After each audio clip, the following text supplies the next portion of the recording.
Alrighty, gonna be fixing up some props today. If you've been doing this stuff long enough, you definitely have some broken props, as you can see. This one is, yeah, it's got broken ribs. Guess not getting along with the other skeletons in the household. So, yeah, we're gonna fix this one up. Yeah, that one's broken, this one's broken. The arm's broken. I'm probably gonna take this one off just because it's so sharp. This one, I'm going to be corpsing this, but in a different way than usual. Alright, so I broke off the really loose pieces, and yeah, so this is really wobbly. Got some broken ribs. This is not even attached. Thank you, truck! Yay! This is what happens when you don't have, traditional type of working workspace. But hey, you know what? We make it work. So, got my plastic. Going to give it a little bit of spray outside with the spray adhesive, and then I'm going to wrap it up. Alright, got on the gloves, get the spray adhesive. I only use this one because it's what we've always had, and it's still got some left in it, and it's old. And the plastic is already opened up. Yes, important to do that. It's pretty windy out here, so I'm going to have to do this pretty quick.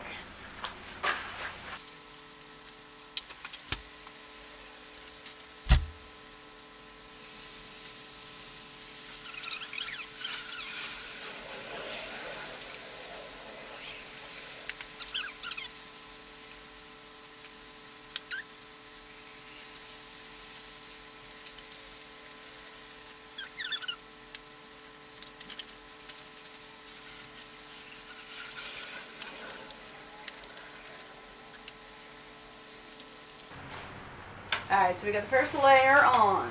Alright, now we got our heat gun. Gonna obviously always start on the low setting, not the high setting. And let's shrink some plastic.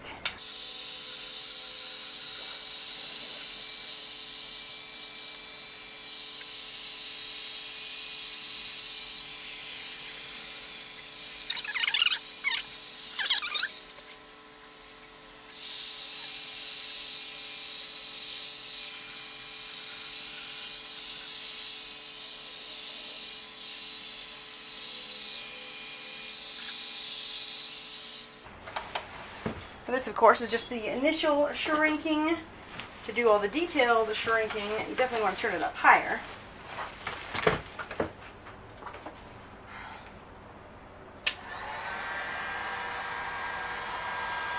I just find this way is easiest to start with because then you don't have to worry about the plastic, flying around.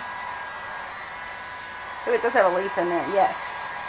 Yes. Texture that corpse, nature. Thank you.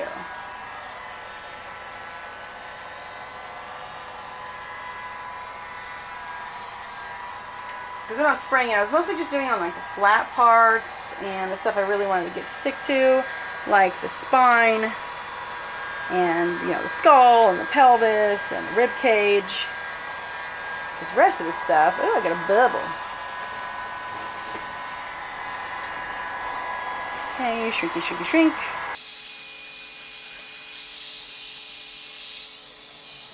Make sure you do this with lots of ventilation, because you are heating up plastic.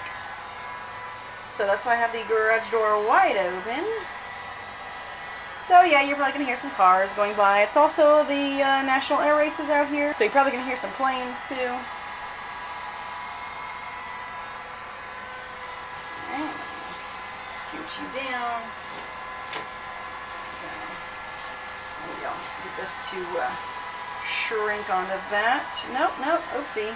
And that happens sometimes. Shouldn't if you're paying attention to what you're doing.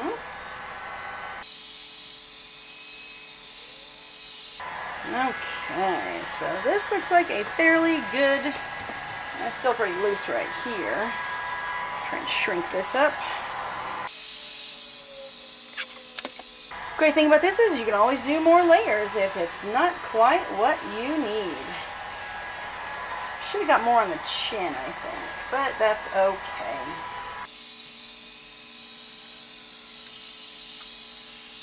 Now it's time to turn it up a notch.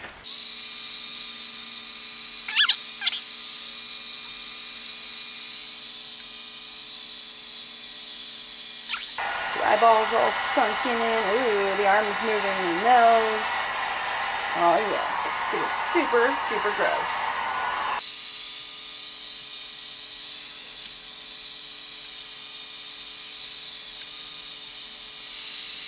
I got a little bit too thick right here, but that is okay. Let this cool a little bit while we flip it over.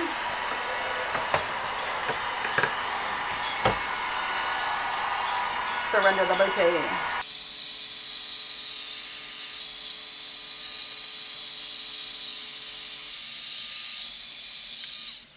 Also, if it's too thick or it's not shrinking for you, you can always give it just a little bit of a cut.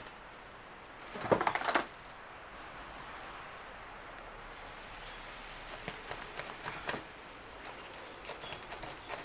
we go. Let's start that one. Yeah, these are crap scissors, you know. Everyone has them.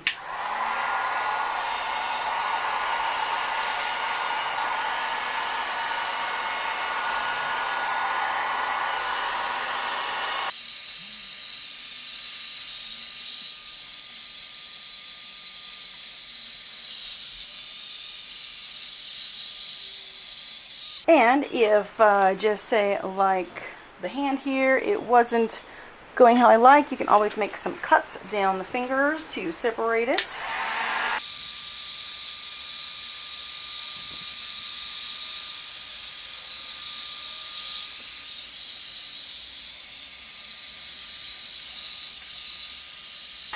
Ew.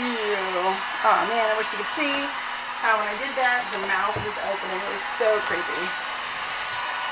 Whoa.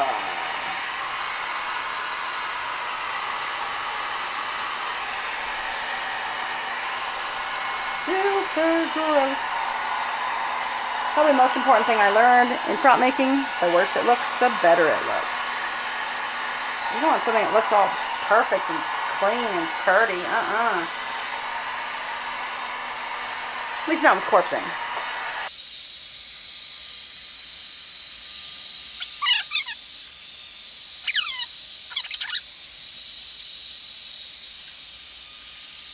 And now's the fun part where you can apply more heat to it to create some holes.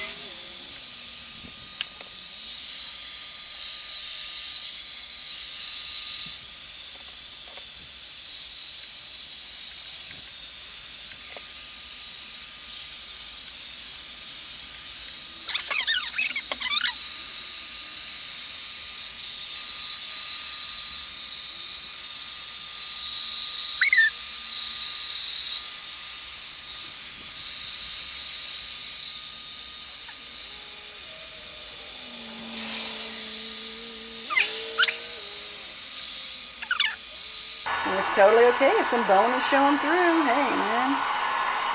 Make it your own.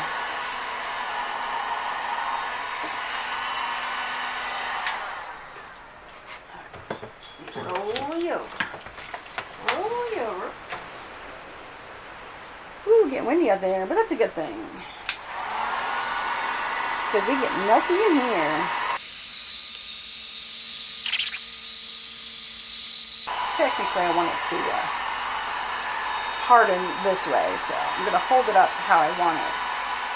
So like I said, this is a pretty old and broken skeleton. Obviously, it's missing a lot of, well, it's missing its entire lower half. Ah, this wind is being so nice for me. Kind of cooling it as we go.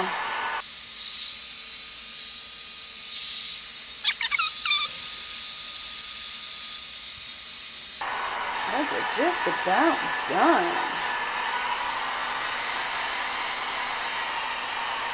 Because this thing's so weak, I don't want to take too much of the plastic off of that shoulder right there. You know.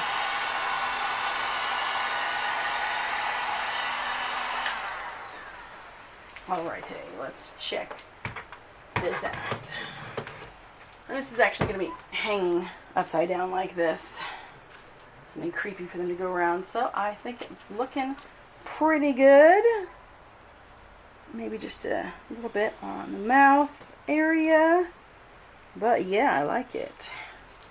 Nice and gross and got some holes in it, but you still have the connecting tissues here.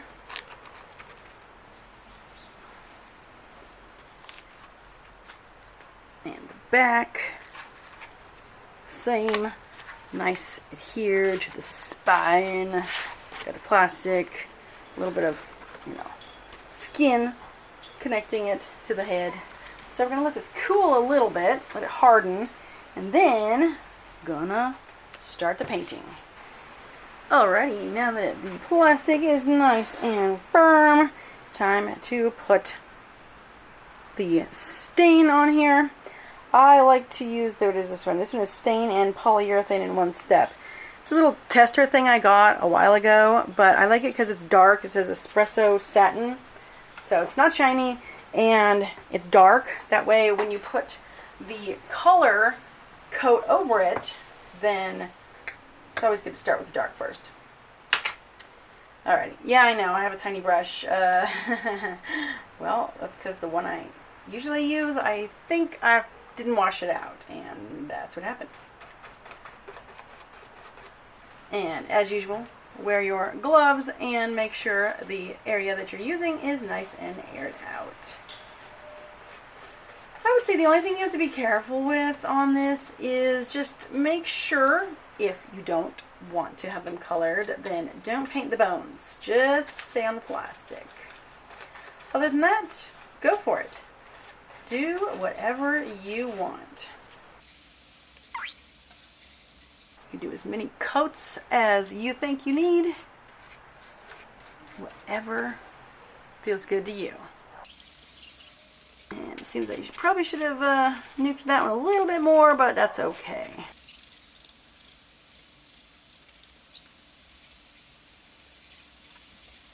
And I got a little bit on the bone, but it's all good.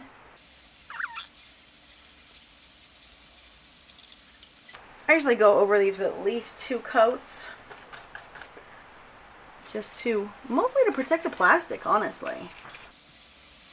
Oh, and obviously to protect the counter, the workspace, I used the same plastic that I put on it. I just unrolled some and laid it down.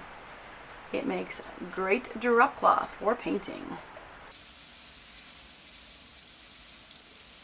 I haven't tried out different brands of this. I also have an old Masters gel stain. I tend to buy stuff that's on sale, so yeah.